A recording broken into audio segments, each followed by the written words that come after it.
It was strange that he would never let us go to his house. Neighbors of Phillip Garrido and his wife react as new details emerge in the Jaycee Dugard case, the latest in our big story tonight. Good evening.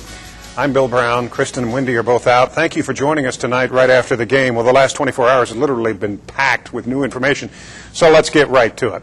Here is what we have for you tonight. The latest on the suspects who both pleaded not guilty, plus we'll give you the timeline of events leading up to Garrido's shocking criminal past we're also going to be talking about.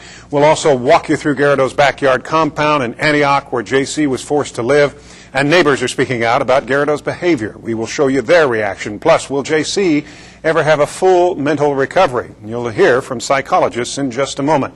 Our coverage begins, though, with Brandon Rittiman, who has more on the charges that Phillip and Nancy Garrido face tonight, as well as that big timeline for us. Brandon, what are the Garridos facing? Well, Bill, not surprisingly, the district attorney is throwing the book at the both of them. A lot of people wanted to know if the wife was going to be held to the same level of charges as her husband. And the answer is yes. Let's show you the charges. There's a lot of enhancements on these, but these are the basic charges themselves in the 29-count criminal complaint. Both face 1 count of kidnapping for sexual purposes, 1 count each of kidnapping a child under 14, 6 counts each of forcible rape, 7 each of forcible lewd acts on a child, and 1 each of false imprisonment by violence. But these charges today are hardly Phillip Garrido's first sex crimes in the Reno, Tahoe area. Stay with us over the next few minutes. You're going to hear his whole story. Phillip Garrido is not a new name in Reno. We'll go back to 1976, when he lived here in the biggest little city. This parking lot is all that stands now where the 25-year-old musician kept his apartment. In November of 1976, a 25-year-old woman who worked in a South Lake Tahoe area casino went to the grocery store. In the parking lot, Phillip Garrido forced her into his car.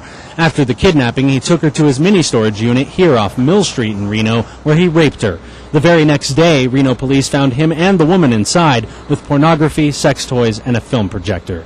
Garrido was arrested on the spot and sent to trial. In March of 1977, he was convicted and sentenced to 50 years on federal charges for taking the rape victim across the state line and on Nevada charges for the rape itself.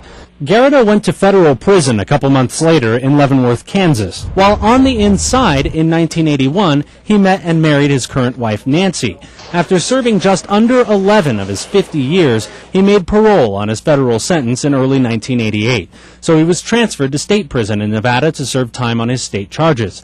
But months later, he made parole on his Nevada conviction, too. He moved to his mother's home. This one we've seen so much of in Antioch, California. Police say he went hunting in South Lake Tahoe again. He and his wife allegedly abducted Jaycee Dugard on June 10, 1991, as she walked to her bus stop that morning.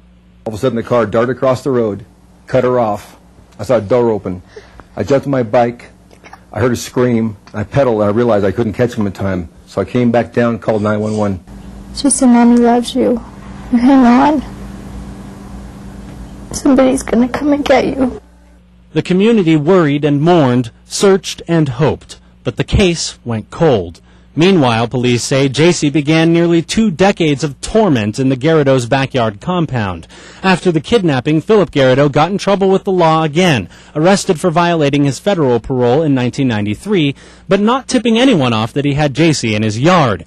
He did a few months in federal prison again, but was let back out on parole later that year. After he got out, back on parole, he apparently impregnated Jaycee by raping her, forcing the kidnapped girl to give birth to a daughter of her own when she herself was only 14. A few years later, it happened again. Jaycee gave birth to another daughter. Police say Phillip Garrido confessed to fathering both of them. In 1999, Garrido was released from federal parole, but remained on lifetime parole in Nevada, which was administered by California parole officers.